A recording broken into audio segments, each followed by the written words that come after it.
بالله السميع العليم من الشيطان الرجيم. بسم الله الرحمن الرحيم. الفاتحة إلى حضرة النبي سيدنا محمد صلى الله عليه وسلم وإلى أرواح آبائنا وأمهاتنا وجدينا وجداتنا ومشايخنا. ثم الفاتحة إلى سيد المعلم شيخ عبد القادر بن عبد المطلب المندي أن الله يتغشى برحمة المغفرة. حسبكم الله. الفاتحة. بسم الله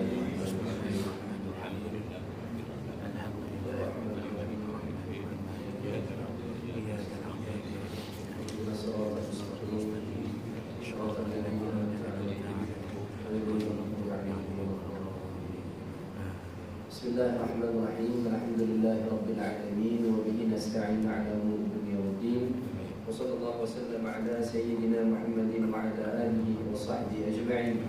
سبحانك لا علم لنا إلا ما علمتنا إنك أنت العليم الحكيم.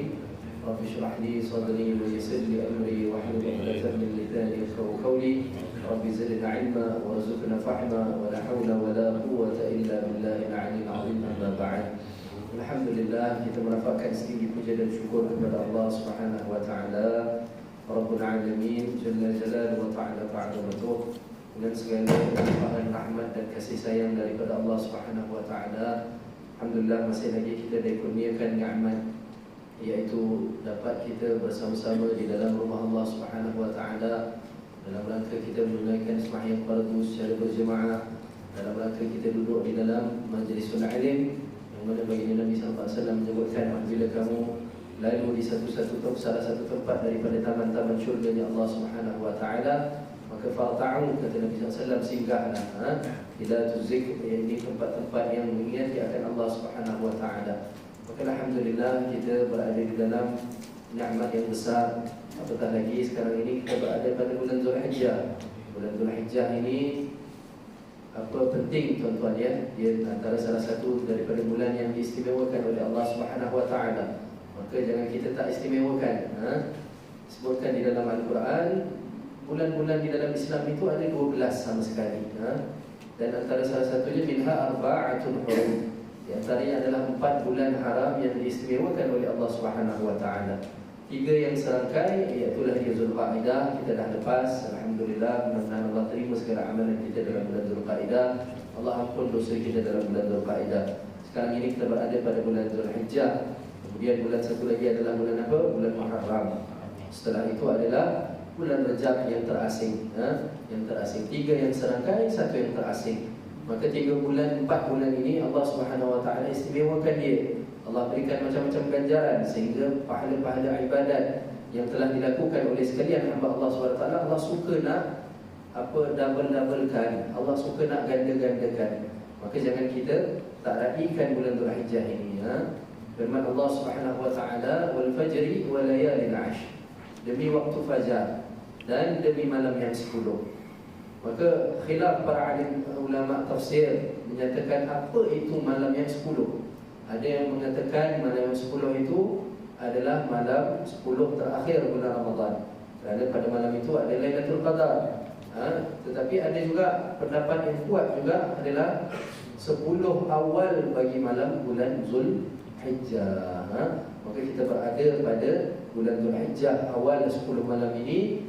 Istimewakan tuan-tuan dengan amal ibadat, istimewakan dengan pantang maksiat, istimewakan dengan perkara-perkara yang bakal peroleh redha Allah Subhanahu wa taala, insya-Allah tuan-tuan ya.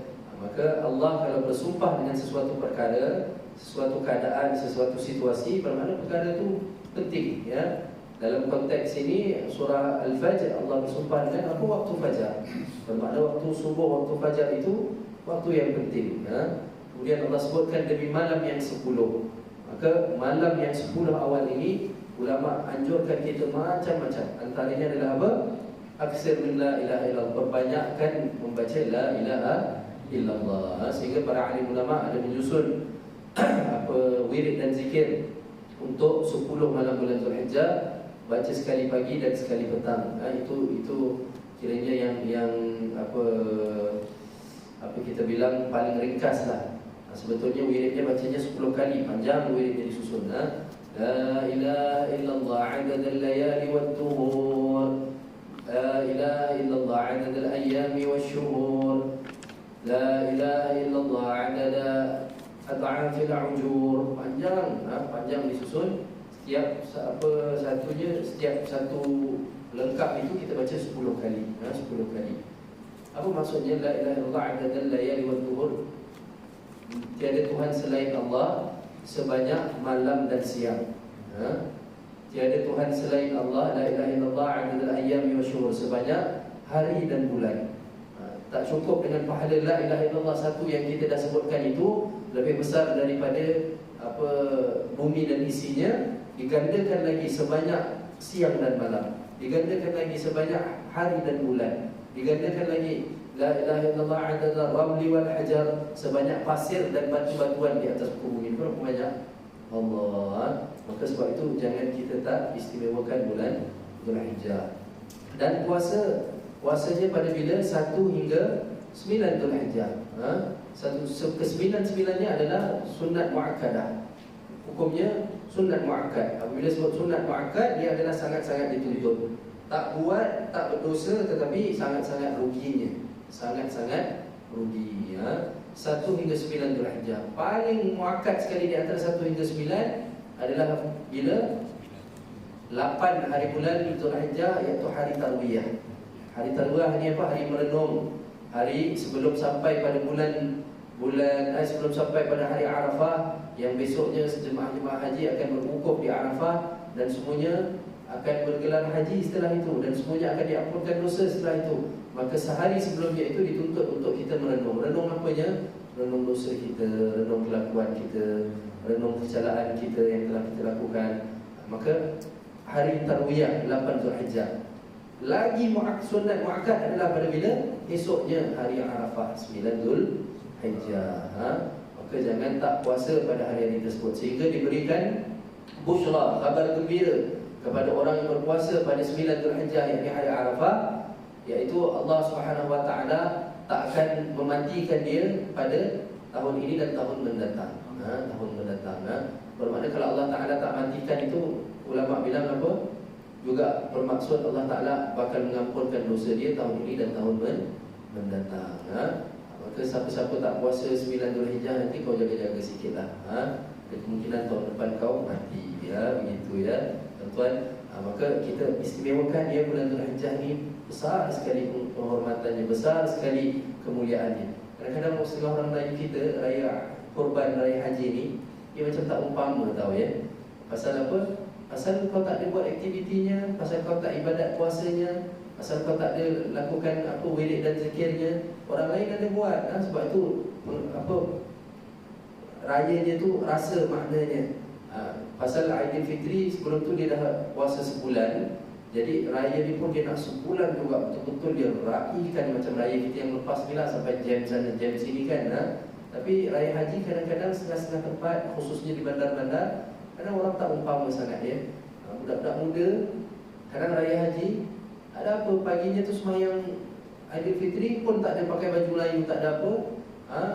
Betul-betul tak umpama lah kaedahnya tu. Kemudian balik hari raya tak ada, rumah pun tak ada masak-masak apa. Buat apa? Tidur. Allah. Buat apa? Tengok televisyen, keluar dengan kawan-kawan, tengok wayang, mak kilau. Allah. Tak baguslah tak baguslah raya kena rai. Kalau tak ada buat korbannya, cari tempat yang mana ada buat korban, bantu khidmat. Khidmat. Saya tak pandai lah, saya takut tengok darah. Kadang-kadangnya tak boleh lah begitu khususnya yang muda-muda. Sini ada buat korban? Ada Saya minta yang tua-tua, nanti kalau ada yang muda-muda datang, tuan imamnya semula yang bertanggungjawab. Yang tua-tua yang ada pengalaman, panggil yang muda-muda. Ni yang umur-umur begini, 10 tahun, 11 tahun, 12 tahun. Ataupun yang dah besar lagi pun boleh ajarkan begini caranya, asah parangnya, sembelihannya, urat apa yang perlu diputuskan, urat merihnya yang mana, tunjukkan, biar mereka dapat pengalaman. Kadang setengah tempat raya korban, budak-budak orang tuanya yang uruskan korbannya. Yang muda-muda kita tengok mana, semua atas motor belaka berbual, sat rokok. Allah, tak baguslah begitu panggil, mari yang muda-muda sini, aku nak tunjukkan caranya begini, asal parangnya begini, urat apa yang perlu diputuskan, yang mana satu namanya urat mereh, apa bacaannya sebelum sembelih bagaimana, kemudian turun nafas naik haiwannya ketika sembelih. Semuanya itu diajarkan untuk pengalaman mereka. Pasal besok mereka ni besok yang nanti gantikan kita. Kalau kita sini kampung-kampung tak diajarkan, Bandar sudahlah kita tahu kehidupannya bagaimana, ya tidak? Kalau di kampung-kampung pun tak ada orang nak ajarkan, besok budak-budak ni tak tahu benda, tak tahu apa-apa semua mereka nanti, ya. Panggil yang muda, tengok ni aku nak sembelih. Kan lembu kan banyak, kambing kan banyak, ya. Setiap kali sembelih tu panggil budak-budak muda, ajarkan biar mereka dapat pengalaman dan dapat ilmunya. Setengah tempat semua orang tua yang uruskan. Budak-budak muda ni mana? Tengok itu sana, duduk atas motor bual-bual. Allah, tak baguslah begitu, ya. Maka panggil. Kadang setengah tempat bukan pasal orang mudanya tak nak belajar, orang tuanya pula yang action. Kau tepi, kau budak ingusan ni, biar aku buat. Allah, begitu pula. Tak bolehlah, ya. Sama-sama muafakat, sepakat dalam kita mencari akan redha Allah Subhanahu wa taala. Korban, jangan tak buat korban. Nabi SAW sebut, barang siapa yang mampu untuk buat korban tetapi tak buat korban, maka jangan duduk-duduk dengan kami. Istilahnya apa? Kena pulau dengan Nabi tau. Nak kita kena pulau dengan Nabi, takut, ya. Takut. Maka kalau mampu buat korban.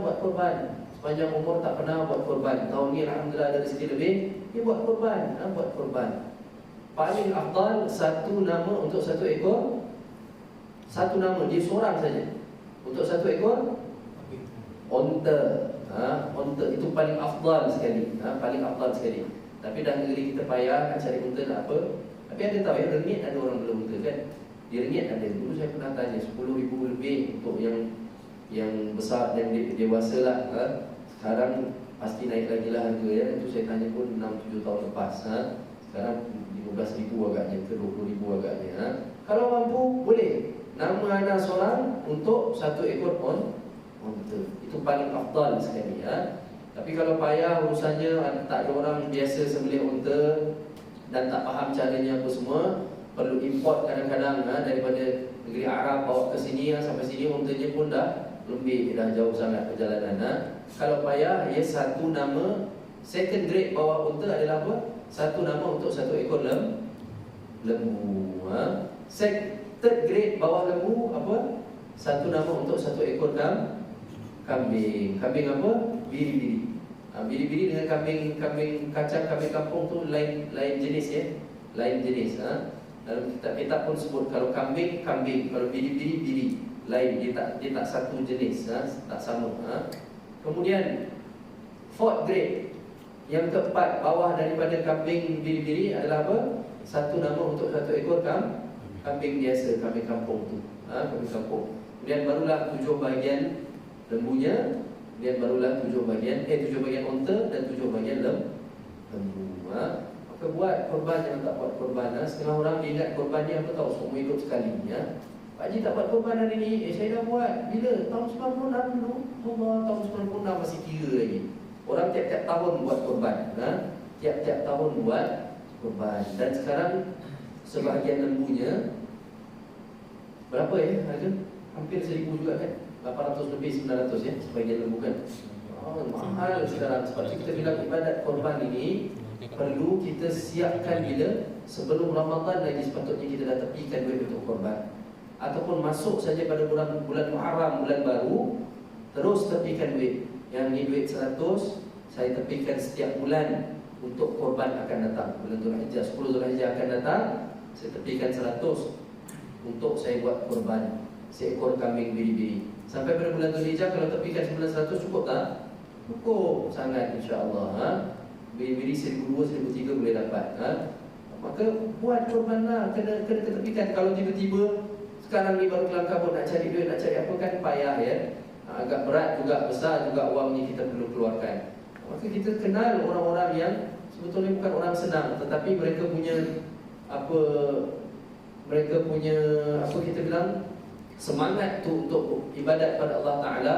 Sanggup dah tepikan wang daripada bulan Muharram 100 sampai bulan Zulhijjah, cukup buat korban seekor kambing. Ini kita tak umpama buat bodoh saja. Rasanya tak mampu pembobong. Macam-macam lain mampu. Sport rim dia setahun 2 kali tukar.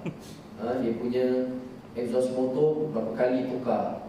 Asal korban saja saya tak mampu. Bukan tak mampu, mampus namanya. Tak bagus begitu ya. Asal ibadat saja tak mampu. Barang lain dunia semua dia nak yang paling kelas punya. Tukar buat kabinet dapur pun paling mahal, kayu jati bagus punya. Tapi barang akhirat, saya belum mampu, saya tak ready, saya tak itu, tak ini. Allah, tak bagus ya begitu ya. Tukar kita punya sifat. Inilah kelemahan diri kita ya. Kelemahan diri kita. Asal barang agama saja banyak benda kita tak boleh buat. Tapi kalau dunia, Everest kau boleh naik. Tapi ibadat, angkat takbir saja pun tak kuat. Allah, tak bagus ya. Jangan begitu. Baik, kita sambung bacaan kitab kita sampai kita pada muka surat berapa tuan-tuan? Kita tandakan.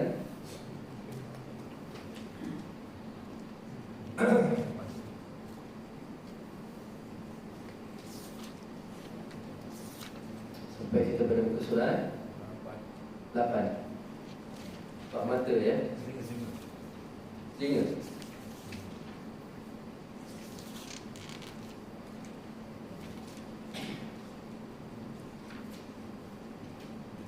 Dah masuk pada bab baru, betul ya? Baik. Awal mula kitab ini dibicarakan tentang apa? Bab mata. Mata kita ni kerana apa? Kerana mata kita lah yang paling banyak menghasilkan dosa daripada mata kita. Antara daripada tak menjaga mata. Ramadan kemarin dah lepas, bagaimana kelakuan kita? Bagaimana mata kita masih melihat benda-benda yang haram, masih melihat benda-benda perkara-perkara yang lara, yang leka. Begitu bulan-bulan Dzulhijjah ni ya. Yang pertama, ini bulan haram, bulan diistimewakan oleh Allah. Yang keduanya, ini adalah bulan orang-orang semua berangkat haji. Orang berangkat haji, kita yang tak pergi haji boleh semau-maunya di sini? Tak boleh. Meraihkan juga. Ini bulan yang diistimewakan oleh Allah SWT. Apa Allah sebut dalam Al-Quran?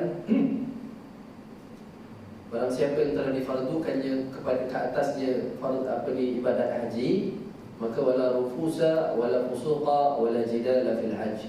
Dilarang berbuat rufus, dilarang berbuat fusuqa di fasid, dan dilarang wala jidala fil hajj, berjidal. Jidal ni apa? Bertikam lidah, cakap yang tak baik apa semuanya. Rufus tu pun sama, cakap gurau yang tidak, kadang-kadang kotor dan sebagainya. Maka ibadat haji dia sama macam Ramadan. Ramadan kan kena jaga perkara-perkaranya, bukan hanya lapar dan dahaga saja. Jaga hatinya, jaga pendengarannya, jaga lisannya, ya tidak? Maka ini bulan Dzulhijjah, walau kita tak pergi haji, tetapi kita kena raikan.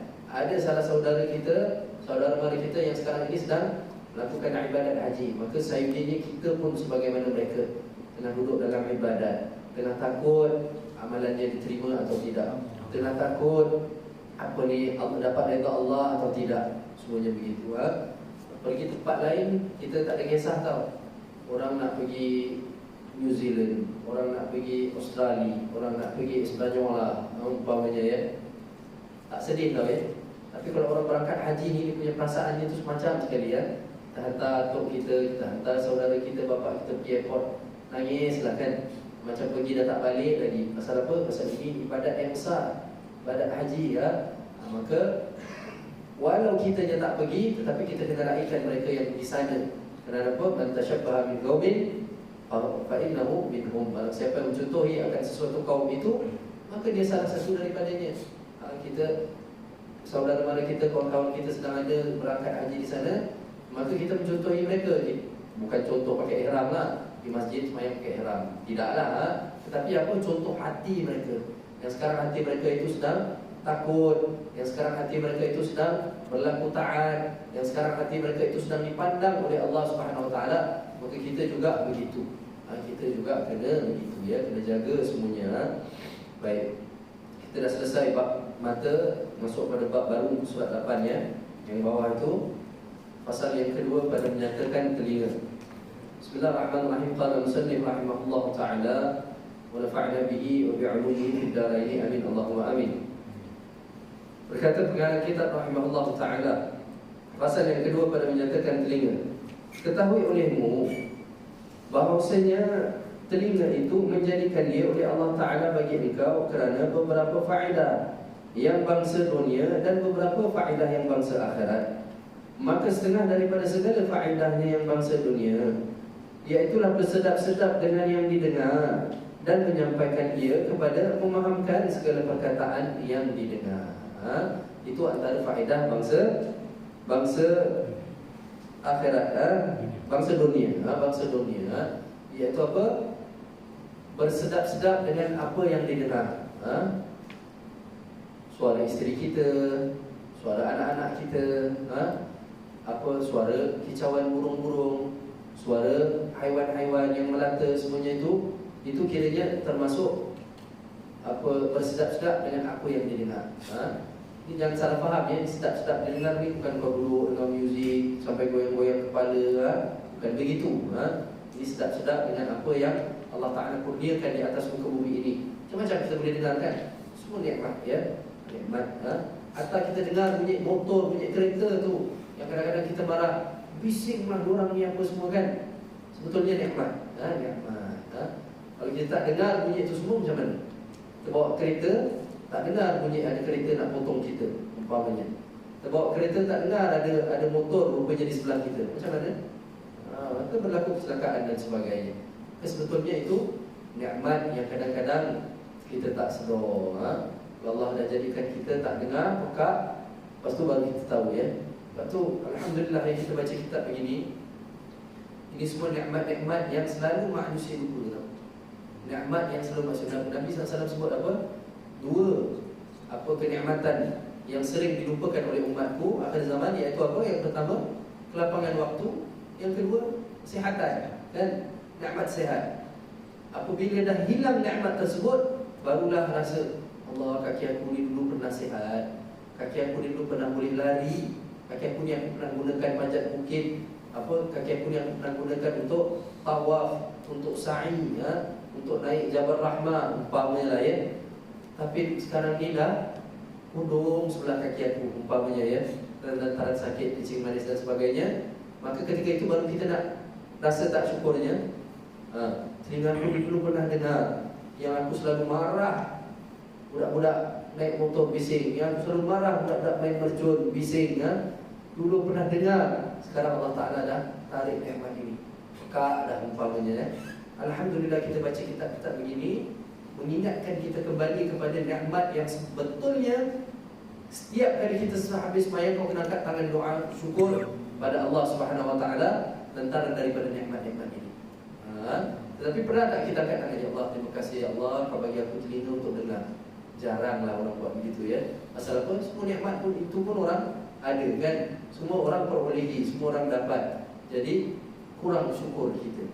Kurang syukur kita ya. In syakartum la azidannakum. Barang siapa yang bersyukur, maka Allah Subhanahu Wa Taala bilang apa? Aku akan tambah.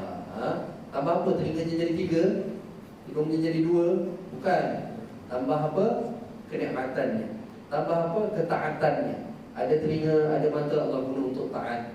Ada telinga Allah berikan untuk guna dengar pada majlis ilmu. Itu semua perkara-perkara yang akan ditambah oleh Allah Subhanahu Wa Taala. Dan menyampaikan ia kepada memaham segala perkataan yang didengar. Boleh faham orang cakap ya.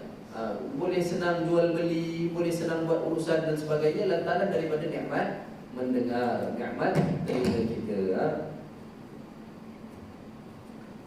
Dan setengah daripada segala faedahnya yang bangsa akhirat itu adalah mendengar ia akan Al-Quran dan hadis Nabi SAW dan segala ilmu yang memberi manfaat. Alhamdulillah ya. Pada ketika ini kita sedang gunakan telinga kita kepada perkara yang betul, kepada jalan yang benar, iaitu apa? Kita sedang duduk dalam rumah Allah Ta'ala. Hari kita dengar ayat Quran tadi, Sudah pasti imam kita baca surah Al-Qari'ah tadi, kemudian baca surah Al-Hakumut Takatsur, itu bukan ayat Al-Quran. Kemudian kita ada sebutkan quote firman-firman Allah SWT berlandaskan kitab ini, bukan ayat Al-Quran. Maka alhamdulillah, syukur pada Allah, telinga kita pada ketika ini sedang digunakan kepada jalan yang benar, jalan yang tepat, jalan yang tepat. Dan hadis Nabi sallallahu alaihi wasallam dan ilmu yang memberi manfaat, ilmu yang memberi manfaat. Dan kerana banyak ini segala faedah, adalah pendengaran itu terlebih afdal daripada penglihatan. Betul tak? Pendengaran tu lebih afdal daripada penglihatan ke penglihatan lebih afdal daripada pendengaran? Kalau pakai logik akal kita, biasanya orang akan jawab penglihatan lebih afdal daripada pendengaran, kan? Biasanya orang akan jawab begitu. Tapi sebetulnya tidak, ya. Dalam agama kita, penglihatan adalah pendengaran adalah terlebih utama, afdal daripada penglihatan. Pendengaran itu terlebih afdal. Kerana apa? Kerana orang yang peka tetapi tidak buta, dia boleh melihat segala macam, dia boleh nampak keindahan dunia, kemewahan dunia dan segala kebinasaannya semuanya. Tetapi telinganya tak boleh mendengar nasihat. Bagus tak kalau itu? Dia nampak dunia ada kereta mewah, ada rumah besar, ada kehidupan yang lavish, yang mewah dan sebagainya. Tapi dia tak boleh dengar nasihat. Dia tak tahu yang bahawasanya dengan kemewahan ini semua bakal menjatuhkan dia ke lembah-lembah yang hina. Bagus tak begitu? Tak bagus lah. Tak bagus. Berbeza dengan orang yang buta tetapi tidak peka, matanya tak nampak segala tipu daya dunia. Kalau kau tengok dia pakai baju cantik, baju lawa sekalipun, umpamalah, wah Pak Mat buta lah umpamanya, cantik, Pak Mat hari ni baju kan main lagi warna pink umpamanya lah, ya. Yang pakaikan siapa? Dia sendiri pakai, dia sendiri pilih ke orang yang pilihkan? Orang yang pilihkan. Dia pun tak tahu macam mana warna pink, macam mana warna hitam, macam mana warna biru. Pasal apa? Dia tak pernah tengok, tak pernah nampak. Tetapi walaupun dia buta, tetapi telinganya masih dapat mendengar akan nasihat. Sebab itu berapa banyak kita boleh jumpa orang yang buta tetapi tidak peka lah, ya, yang hafal Quran. Walaupun matanya tak nampak, kan? Dia pakai apa tu namanya, yang pegang pakai jari tu, Braille. Braille, pegang boleh baca. Ketika saya dijemput di Sabah, kuliah di Masjid Negeri Sabah, Kota Kinabalu ketika itu, ya. Dia punya Bilal tu buta tau, tapi suaranya punya sedap. Allah, bangnya punya sedap, baca Qurannya punya bagus, buta. Bininya pun buta juga. Dapat bini baru kahwin, ketika saya datang tu baru kahwin. Itu ucap tahniah pada dia lah. Isterinya pun buta juga. Laki bini hafal Quran. Laki bini hafal Quran walau matanya tak nampak. Itu lantaran daripada apa? Lantaran daripada telinganya boleh mendengar nasihat. Segala tipu daya dunia dia tak nampak, maka menyebabkan hatinya bersih. Apabila bersih hatinya, mudah tak untuk menghafal dan sebagainya? Sangat mudah. Berbeza dengan orang yang boleh nampak tetapi peka. Dia nampak segala keindahan tapi dia tak boleh nak dengar nasihat. Dia tak tahu yang bahawasanya segala keindahan ini ada bahaya besar yang menanti dia. Begitu tuan-tuan, ya. Bermakna penglihatan, pendengaran terlebih afdal daripada penglihatan. Begitu.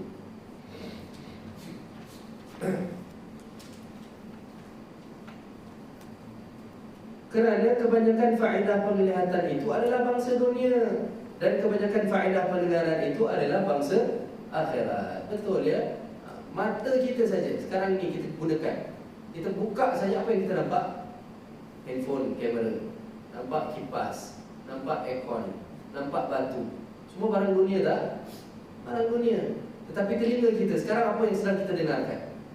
Ilmu yang bermanfaat, hadis Nabi SAW, Al-Quran dan sebagainya. Bermakna pendengaran itu terlebih banyak nikmat bangsa akhirat daripada mata. Daripada mata. Setiap lagi kita keluar daripada masjid, apa yang kita nampak? Kereta kita. sedap, kereta aku baru servis. Apa lagi yang kita nampak? Jalan raya, tiang lampu, kedai-kedai makan. Bukan barang dunia. Barang dunia. Begitu tuan-tuan ya. Tapi telinga kita, kalau kita masuk saja dalam kenderaan umpamanya, terus kita zikir dan wirid, terus kita buka selawat, buka ceramah dan sebagainya. Semuanya itu nikmat-nikmat bangsa akhirat. Kalau kau buka ceramah lah, tapi masuk je lepas balik daripada masjid, Pak Haji tutup radio, dangdut, kopi dangdut. Allah, tak baguslah, tak bagus ya. Baik, cerita pasal apa buta dan pekak ni ya. Ini saya nak tanya satu soalan fiqh. Semua kena jawab, khususnya Bilal. Kerana ini berkenaan dengan apa Bilal ya. Sebab tu ya, nak jadi imam, nak jadi Bilal, nak kerja agama ya, semuanya perlu dengan ilmu ya. Tak boleh semata-mata suaranya sedap je bolehlah jadi Bilal kampung kita, tak boleh ya. Itu bukan syarat pun. Syarat menjadi muazzin apa? Ada tak dalam syarat menjadi muazzin suaranya kena sedap? Ada tak? Tak ada. Tak ada, bukan tak jadi syarat pun. Tak jadi syarat pun. Sayyidina Bilal tu, dia tu orang Habasyah, orang kulit hitam, orang kulit gelap. Azan bangnya tu suaranya lantang sekali.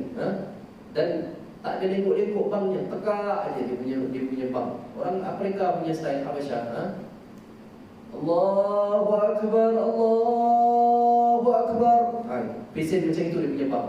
Tak ada pakai lengkuk, tak ada. Begitu dia punya pesen. Itu sebetulnya yang tepat ya, yang tepat. Tapi zaman sekarang memang pakai pesen itu pun boleh lah, asal kau jangan lebih-lebih, jangan riak, jangan apa, sudahlah. Begitu ya.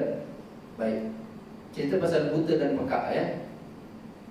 Orang yang apa untuk muadzin, orang yang bang. Kaedah di dalam kitab Sabilal Muhtadin, Syekh Arsyad Al-Banjari yang menyebutkan kitab Melayu kita, orang-orang Banjar yang tulis, Syekh Arsyad Al-Banjari 200 lebih tahun yang lalu, menyebutkan seorang muazzin hendaklah kalau bang tangannya dua. Ini sunnahnya ya. Jari telunjuknya masuk dalam telinga.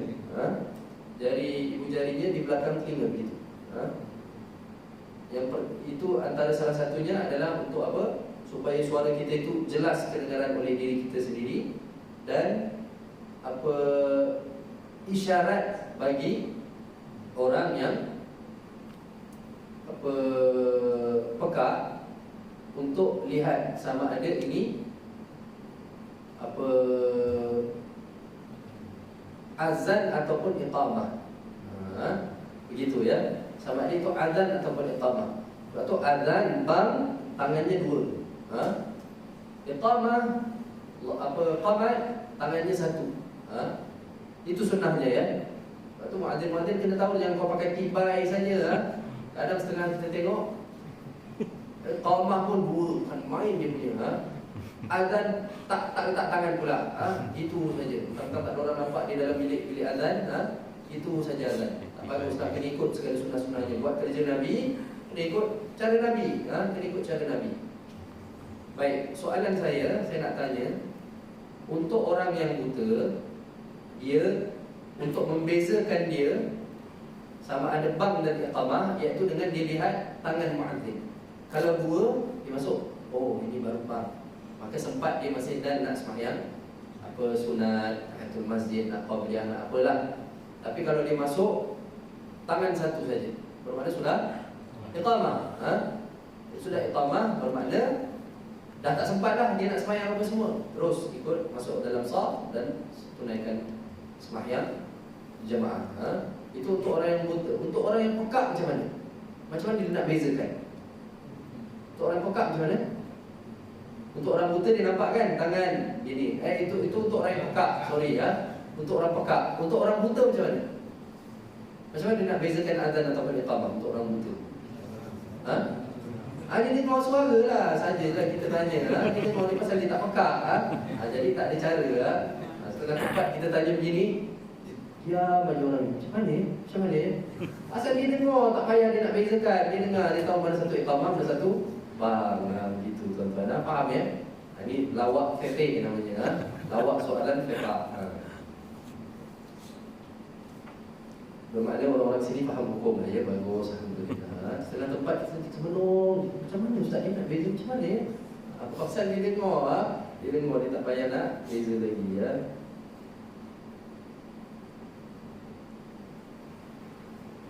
Dan kerana itulah mendapat engkau akan yang buta lebih sempurna daripada yang tuli ya. Yang buta lebih sempurna daripada yang tuli, yang peka ya. Dan bermula mensyukurkan pendengaran itu adalah memeliharanya daripada mendengar yang dilarang, seperti mengumpat dan mengadu-gadu dan segala perkataan yang tiada baik seperti bid'ah dan berbantah-bantah, dan seperti mendengar suara perempuan dan muda belia jika ditakuti daripadanya akan fitnah. Awal mula mensyukuri nikmat pendengaran kita adalah apa? Itulah dia dengan memeliharanya daripada apa perkara-perkara yang dilarang. Seperti dengar apa? Umpatan. Kadang-kadang yang setengah orang kita duduknya sedang buat apa tahu? Gotong royong untuk majlis maulid. Sedang gotong royong untuk apa, kenduri kahwin umpamanya ya. Kan tak ada gaji ya kalau gotong royong. Sekarang dah orang dah tak pakai gotong royong lagi lah ya. Semua pakai catering lah semua. Apa kan tak ada gaji. Gotong royong sama-sama orang kampung apa semua umpamanya. Tapi sambil potong bawang kok sambil membawang. Oi, tak bagus. Pahala dengan dosa tak boleh bercampur. Ibarat minyak dan air tak boleh bercampur. Sedang dapat pahala sepatutnya ni. Sedang gotong royong, sedang khidmat, sedang buat kerja yang tak ada upah, tak dapat gaji. Upahnya apa? Pahala saja. Tetapi diselagi dengan umpatan dan sebagainya. Telinganya dengar saja. Tapi saya tak umpat ustaz. Saya dengar saja. Boleh tak? Tak boleh juga. Tetap sama. Nabi bilang orang yang walau dia tak umpat tapi dia dengar saja, sama dosanya dengan orang yang umpat. Kalau itu lebih baik saya umpat ustaz ya. Pun tak boleh juga. Pun tak boleh juga. Begitu ya. Saya dengar saja, tak boleh. Ibarat apa? Kan Nabi bilang orang yang mengumpat ini ibarat memakan daging saudaranya sendiri. Ya tidak? Kalaulah kita nampak saudara kita sedang nak dimakan serigala, kita biar tak? Kita biar tak? Saya tak pergi, saya tengok aja. Saya dengar je serigala mamah daging dia. Boleh tak? Tak boleh lah. Begitu juga dengan umpat. Saya tak umpat, saya dengar saja. Pun tak boleh juga. Tetap tak boleh. Kerana kalau tak ada yang mendengar, ada yang mengumpat tak? Tak ada lah. Takkan dia nak cakap dengan batu cakap dengan bawang. Bawang, kau tahu si senah ni geram lah dengan senah ni. Takkan dia nak cakap dengan bawang Maka sebab itu jangan kau tadahkan telinga kau untuk dengar perkara-perkara umpat. Begitu ya. Begitu nak umpat aja, kau tak dengar cerita si senang. Terus kau, oh sorry lah ya, saya nak buat kerja kat sana sini panas lah umpamanya. Jadi tak orang dia nak umpat? Tak jadilah, pasal tak ada yang dengar kan. Pasal kau sudi menadahkan telingamu untuk mendengar, maka dia punya majlis pun jadi lagi rancak lah. Jadi rancak begitu. Dan antaranya ada apa lagi? Mengadu domba, samalah tu ya. Mengumpat semuanya tu, mengadu domba, samalah tu. Dan segala perkataan yang tiada baik seperti bid'ah. Daripada zaman Syekh Abdul Qadir bin Abdul Muttalib Al-Mandili dah ada. Bukan baru sekarang tau. Orang sekarang kan macam-macam ya. Tahlil bid'ah, Maulid Nabi bid'ah, ziarah kubur bid'ah, semua bid'ah belaka.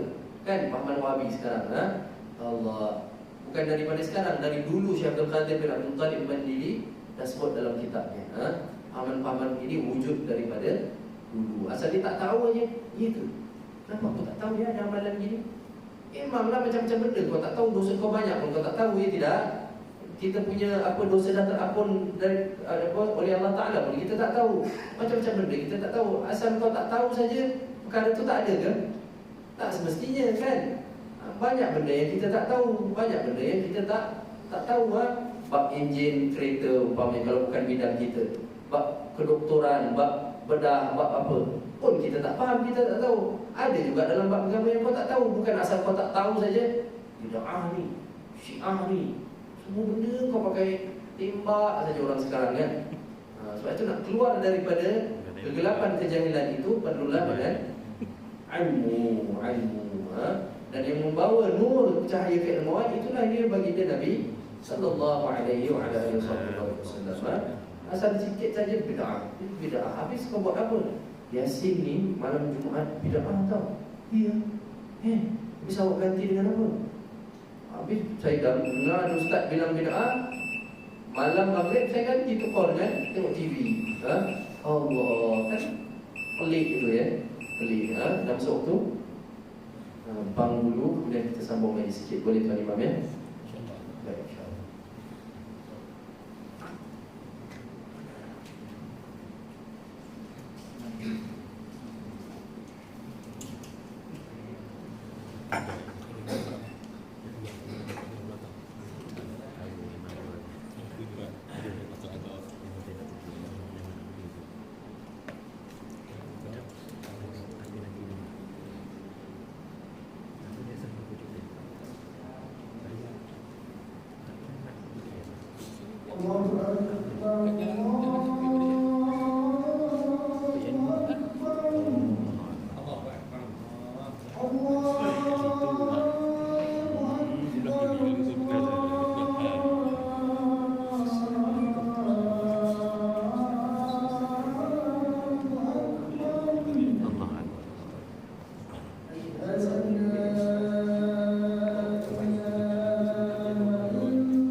Baik.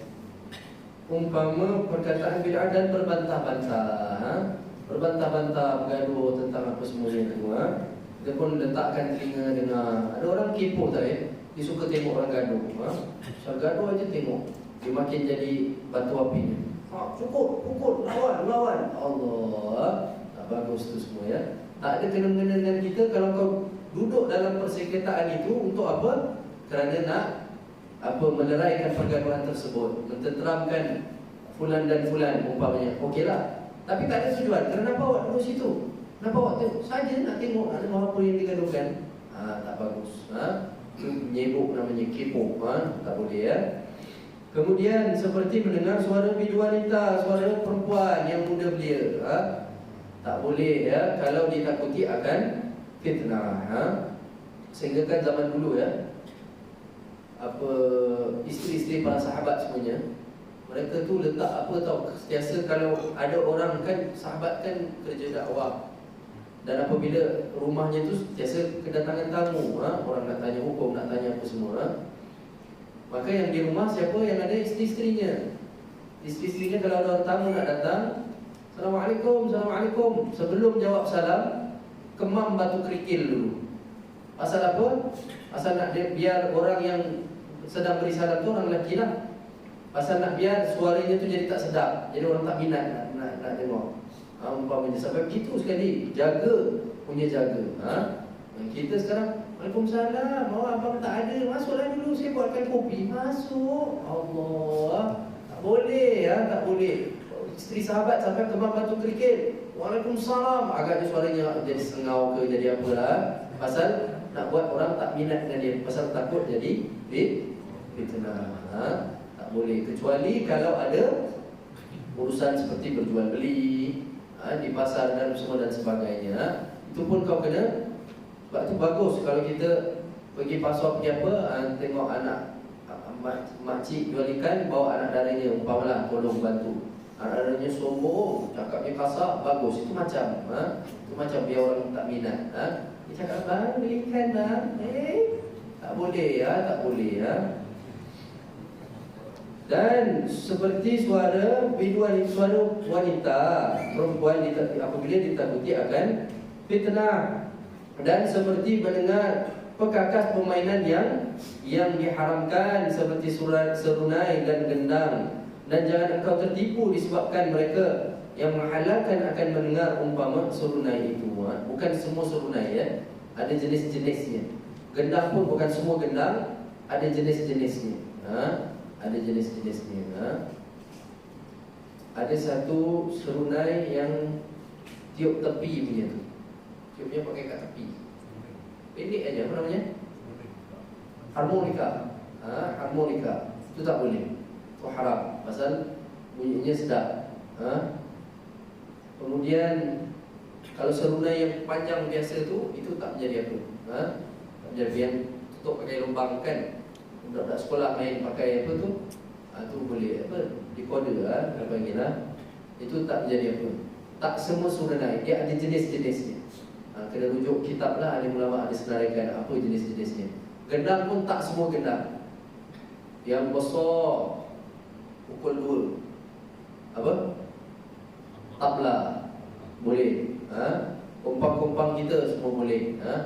Yang tak boleh gendang ramping tu, bentuk macam pasu begini, atasnya bulat, lepas tu dia ramping masuk dalam, keluar balik begitu. Itu tak boleh. Namanya darbuka. Kadang-kadang orang tak faham hukumnya, bawa itu buat main nasyid apa semua. Tak boleh. Kerana itu syiar orang kufar. Zaman dahulu tak ada dialek Arab perempuan jahiliah kecuali diiringi dengan bunyi benda tu, yang kepit dekat tepi tu kan, tang-tang-tang bunyinya nyaring tu. Kalau tangan main laju, darbuka, tak boleh, haram. Ada hadis ya. Ada hadis. Apa yang kau nak menidakkan, itu semua tak bagus. Semua tak bagus. Sebab itu setengah-setengah tempat kita tengok kalau ada main qasidah semua bagus lah. Tapi kalau ada budaknya pakai itu, awal-awal kita dah suruh tepikan. Itu syiar orang-orang kufar. Syiar orang kufar. Gitar tak semua tak boleh. Kebanyakannya tak boleh. Yang boleh apa? Budak-budak main tepi kampung punya tu, greng-greng, kita kapuk tu kan, kita tong tu, tu boleh. Yang tak boleh yang pakai karen, bunyinya sedap semuanya tu kan. Gambus tak boleh. Gambus tak boleh. Lihat fatwa Alwi bin Tahir Al-Haddad, Mufti Johor. Gambus tak boleh. Apa lagi? Tak semua yang peralatan muzik yang bertali haram. Ada yang boleh, ada yang dibolehkan. Tetapi kebanyakannya tak boleh. Yang bertali. Gitar tong boleh, tak jadi masalah. Apa lagi Drum tak boleh. Banyak tak boleh. Violin tak boleh. Piano tak boleh. sekarang pakai semuanya tu masuk dalam selawat. Astaghfirullah, bunyi piano ding ding ding ding. Tak boleh. Haram ya. Sebab tu kita bilang ya, banyak sebetulnya ya. Tetapi ada setengah-setengah ulama juga yang memfatwakan segala alat muzik harus, asalkan kau tak jadi najis lah, tak jadi macam dengar tu macam khayal apa semua, tu tak boleh lah. Tapi kalau yang sebetulnya inilah hukumnya, ini ialah yang terlebih asah lagi, terlebih kuat lagi, terlebih kuat lagi dalam menjaga. Ustaz ni keras lah, semua tak boleh. Bukan aku, kitab cakap. Kitab hukum ni, hukum ya. Hukum. Baik. Sampai sekadar itu saja dulu, insyaAllah pada pertemuan akan datang kita akan membicarakan lagi lebih detail tentang peralatan-peralatan muzik semuanya itu. Tandakan ya, surat 9 sampai pada perkakasan muzik, alat muzik. Tolong tandakan. Lepas ni masjid ada buat tahlil lepas isya insyaAllah. Baik, mudah-mudahan kita bertemu pada pertemuan akan datang. Mohon maaf ya, pada pertemuan yang lepas saya tak dapat bersama kerana saya ada urusan di Pahang ketika itu. Kita minta ganti pada hari ini. Jazakumullah khair. Mudah-mudahan Allah SWT ampunkan dosa kita dan tambahkan ketakwaan kita insyaAllah. ربنا تقبل منا انك انت السميع العليم وتب علينا يا مولانا انك انت التواب الرحيم واختم صالحات اعمالنا واجلنا يا الله الكريم. دعواهم فيها سبحانك اللهم وتحياتهم فيها سلام واخر دعواهم الحمد لله رب العالمين. هذا وبالله التوفيق. السلام عليكم ورحمه الله.